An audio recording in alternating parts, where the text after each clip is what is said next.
Kain po natin sa hapong ito ay tungkol po sa harmful effect of aluminum in the body and in relation to Alzheimer's disease. So di ho ba ngayon marami nang nagkaka-Alzheimer's while dati ho hindi naman gaano. Now, ano nga ba ang aluminum? Ito ho ay isang chemical element at ito ang third most abundant element in the Earth's crust. Ito ho ay isang silvery white shiny metal and belong ho ito sa mga boron group in the periodic table. At ang symbol ho dito sa periodic table is Al. Aluminum, so Al. With ang atomic number ho is 13. And aluminum is reactive with low density that makes it lightweight compared to other metals.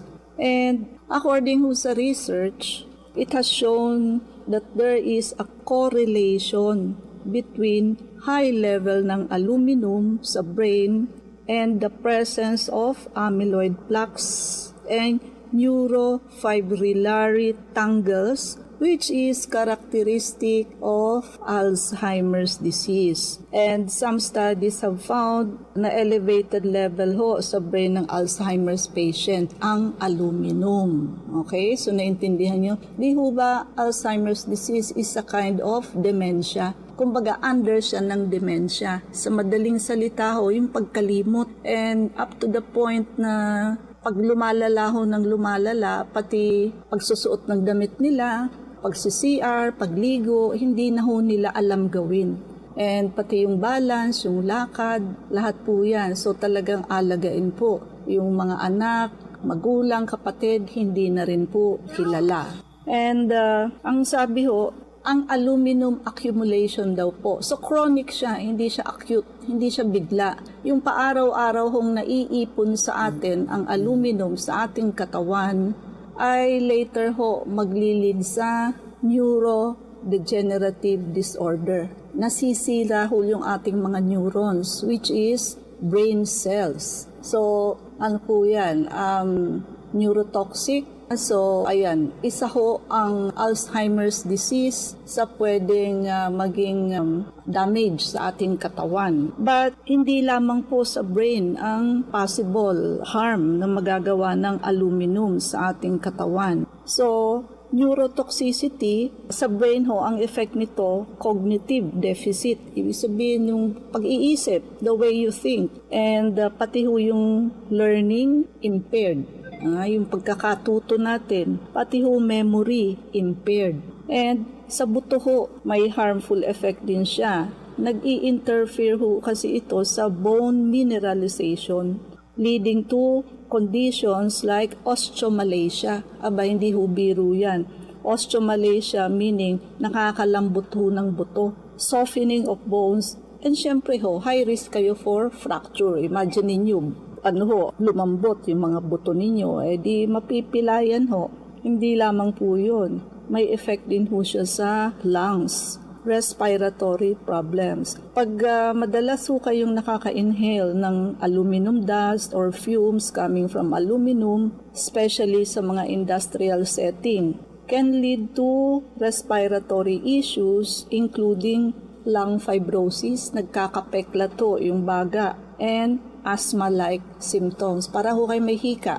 Blood disorder. So, sa dugo ho, pagka may aluminum exposure kayo for a long period of time, apektado ho ang production and function ng red blood cell and white blood cell, potentially leading to anemia later. And siyempre ho, anemia sa pulang dugo and weaken ho ang immune system, which is function naman ng puting dugo. At meron din ho itong effect sa ating gastrointestinal, sa digestive system. Pag nakakakain ho tayo ng substance contaminated with aluminum, it can cause GI problems like bloated kayo, colic, constipation, and enteritis. And deeper, actually pati ho sa DNA, so sa ating chromosomes affected po, and sa ating up to the level of cells, cellular level. Yung atin hong mitochondria, which is, ang mitochondria is powerhouse of our cells. Diyan ho tayo nag-i-store ng ATP, energy. Nadi-disrupt po ang mitochondrial function, leading to bumababaho ang ating ATP production, which is energy, and nai-increase ho ang production ng ROS. Ano ba yung ROS? Reactive Oxygen Species. Ano ho ba yun? Yun ang nakaka-damage ng cellular components tulad ng lipid, proteins, and nucleic acid. O di ho ba ang chromosomes is what? Nucleic acid. So, maglilid ho ito sa oxidative damage. Sisira ho yung cells. Madidisrupt ho yung normal cellular function. And maglilid ho ito sa cellular death. Alam naman ho natin ang mitochondria, nasa loob ho ito ng cell. Crucial ho yan for energy production and cellular health. So, pag nagkakaroon ho ng dysfunction sa kanilang trabaho, maglilid ho yan sa neurodegeneration. Di ba, the smaller unit of the body is what? Cell. And a group of cell will become tissues. And group of tissues will form organs. And group of organs will form system. Elementary ho yan na science sa elementary. Kaya ang smallest unit ng katawan is cells. Ang mitochondria ho nasa loob ng cell. Isa lang ho yan sa part ng cell. At yan ho ang powerhouse ng ating cell. Siya ho ang nag-i-store ng energy in the form of ATP. Now, ang tanong, where do we get aluminum? Saan nga ba tayo, ano ba ang mga sources ng aluminum na pang-araw-araw accidentally na-i-inhale or na-i-ingest natin? Kasi wala naman hong taong sasadya na makontaminate ng aluminum, di ba? So, kung hindi, ito ay sa mga bagay-bagay na hindi na unaware tayo, nahihinga natin, ginagamit natin, na yung pala ay may aluminum. Isang example ko ho sa inyo na araw-araw nating ginagamit is what? Kaldero, rice cooker. Hindi ho ba ang rice cooker, aluminum ho yan? Although ngayon, meron na hong bagong labas na stainless. Although hindi pa rin ho kasing dami ng aluminum na rice cooker. Because, syempre ngayon, nagiging matalino na ang tao. So may nakaalam na toxic ang aluminum. So gumawa ho sila ng stainless. So kung bibili pa lang ho kayo ng rice cooker, stainless rice cooker ang bilhin ninyo. Sa food and beverage po, pwede tayong makakuha dyan ng aluminum. Sa mga additives and packaging. So, baking powder, aluminum cans. Di ba yung soft drinks, pagka hindi nasa bote, nasa aluminum cans. Okay? And pag yan ho na nainitan sa pagdi-deliver, ayun, maglilik ho yung aluminum doon sa soft drinks. And food foil, ayan, ito ho ang isa sa pinaka-common. Yung mga nagbabaon ho, na inilalagay ang kanilang baon sa aluminum foil, hindi na ho dapat ilagay sa aluminum foil. Kasi lalo na ho, yung pagkain ninyong ilalagay is what? Usually mainit pa, di ho ba? Bagong prepare. So ilalagay ninyo sa aluminum foil. Magli-leak out ho yan. So makakontaminate ho yung pagkain ninyo. So yan hong mga bagay na yan, pang araw-araw ho natin yan na hindi natin alam. At meron hong mga medical products na meron din hong aluminum tulad ho ng vaccines. So may mga bakuna din ho na merong aluminum content. Although very small amount lang naman ho. But of course, whether it is a small amount, aluminum pa rin ho yun. And antacids. So may mga antacid ho na aluminum, magnesium, hydroxide. Pero lately ho, alam ko tinanggal na yung may aluminum. Kaya ang mga antacid ngayon, magnesium hydroxide na lamang. But before, marami hong ganun, aluminum, magnesium hydroxide. So antacid, talaga hong may aluminum. And sa mga personal care products natin, ano ba yun? Example ho, yung ating mga deodorant, yung mga antiperspirant natin, yung pinilalagay ho natin sa ating armpit. Kaya ho, yung iba ayaw gumamit ng mga deodorant kasi nga alam nilang may aluminum. Lalo na ho kung may lahi kayo ng breast cancer. Siyempre ho, nakokontrol yung perspiration. So, imbis ho ilabas yung pawis, hindi ho na ilalabas dahil naglagay kayo ng antiperspirant. So, naiipon ho yung toxin. Siyempre ho, yung sweat, ano na ho yun basura na ho ng ating katawan yun. Parang urine, fecal matter. And one of the largest organ is skin. So, isa ho ang armpit sa nilalabasan ng pawis para ho mailabas yung toxin. Kaso ho, pipigilin natin, naglagay tayo ng deodorant or pangpigil ng pawis, o ayun ho, pupunta ho yun saan? Sa mga lymph nodes natin or kulani, which is ang lymph nodes ho natin dyan, konektado sa kulani sa breast. Okay. And also, ayan na nga ho, yung sabi kong household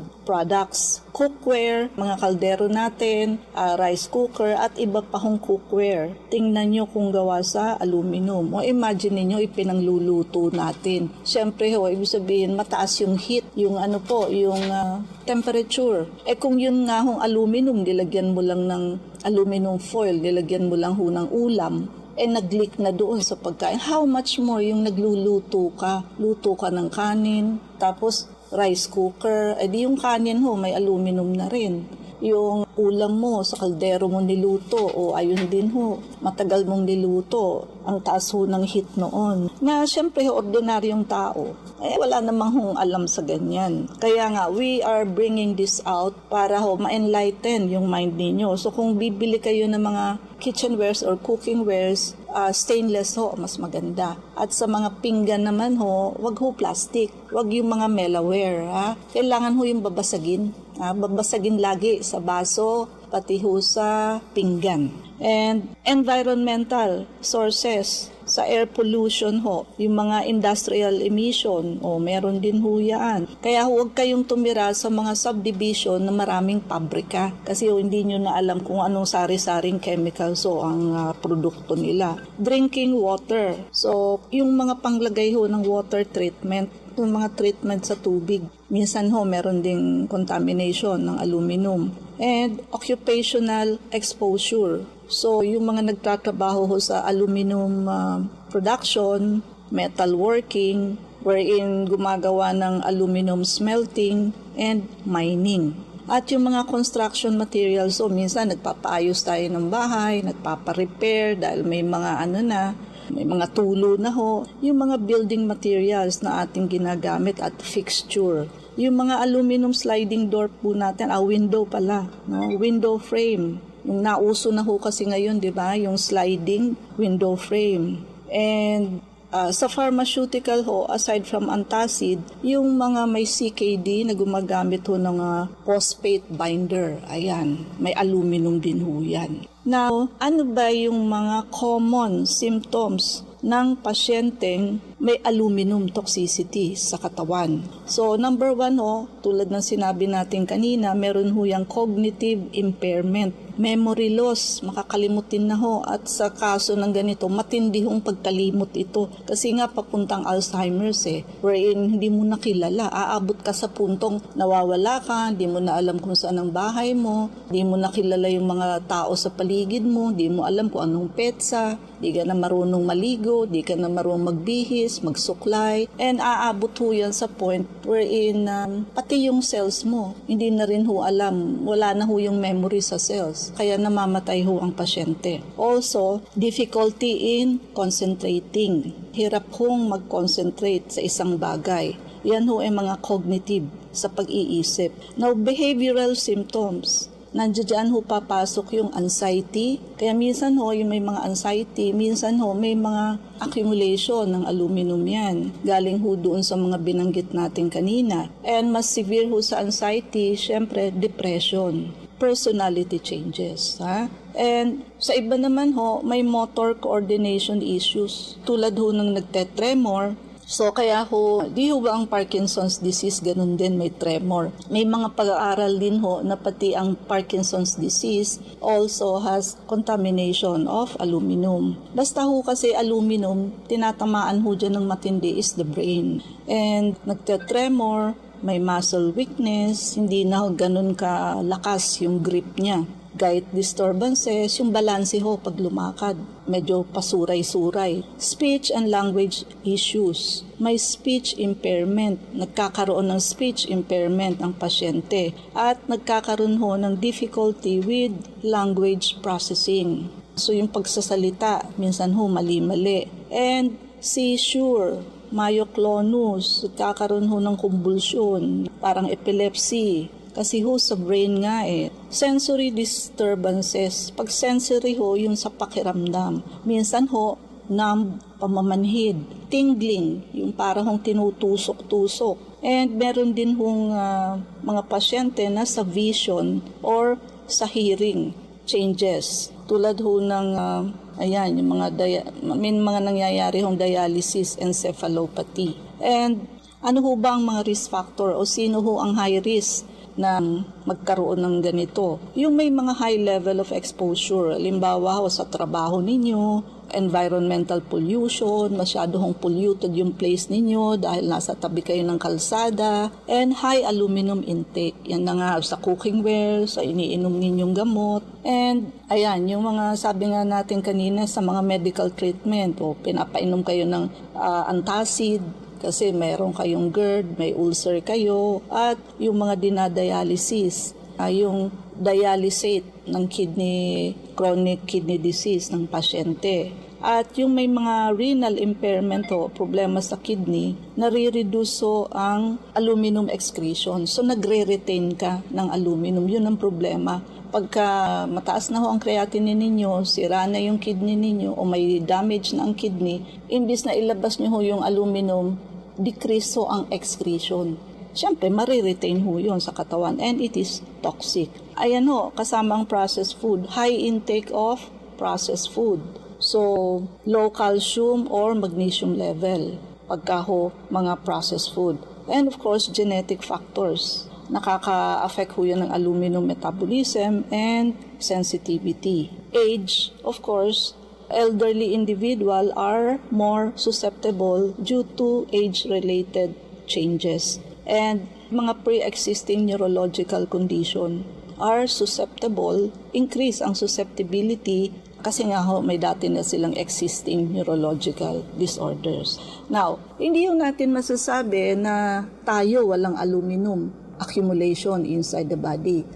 Probably all of us, there are some percentage na may aluminum toxicity din ho tayo. Hindi lang natin alam. Kasi napaka-common, aluminum foil, cooking wares, kaldero, di ba? Yung mga antacid, palagay ko may mga nakainom na rin ng antacid na may aluminum. So ang point ko ho dito, pwede naman ho nating alisin yan. And ano po ang gagawin? Yung atin ho, paulit-ulit kong sinasabi sa inyo na mag-undergo kayo ng detoxification program and blood cleansing program. Yan ho dapat ideally every 3 months ho natin ginagawa. So, nakaka-contribute ho kasi ang aluminum toxicity sa ating mga sakit-sakit, mga comorbidities na hindi lamang po natin alam. And this is the best time for you to have your detox protocol. Naka-promo ho tayo, di ba, sa buy 2 plus 1 tayo. So, malaki hong mamumura ninyo kasi 3 ho yun.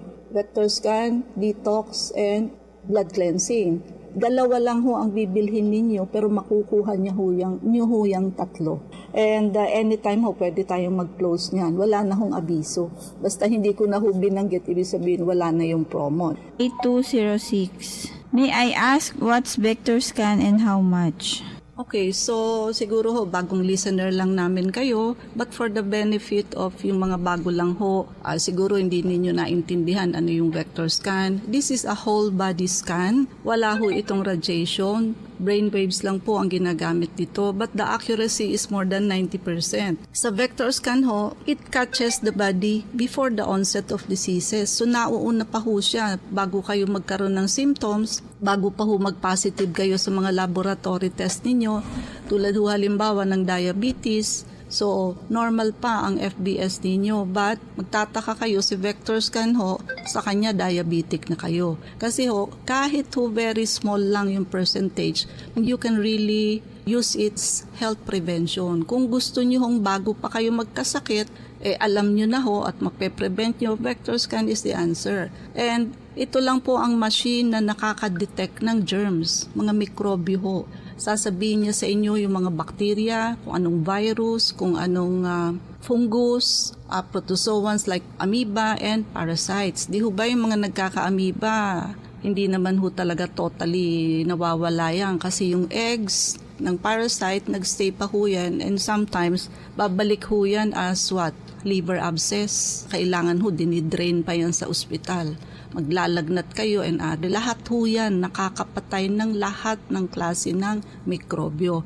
At si vector scan naman ho, nakaka-identify hospital na sasabihin sa iyo ang mga mikrobyo mo sa katawan. Like may bacteria kang streptococcus, ganun. Hindi ho. Ang gagawin ho sa inyo, matagal. Kukuha pa ng specimen sa inyo, ibabasahin pa ho yan sa microscope or identify. Dito ho, pag upo nyo, sasabihin na ho sa inyo automatic na vector scan and accurate po siya. And hindi lang ho basta bacteria, scientific name ho ng bacteria, virus, fungus, protozoans, and parasites. Pati ho mga chemicals ninyo sa katawan na naipon ninyo since birth. Yan ho, sasabihin ho yan sa inyo lahat ni vector scan. And also yung mga allergens, so yung may mga allergy, hindi na ho kayo kailangan magpa-skin test isa-isa kasi automatic sasabihin ho yan ni vector scan.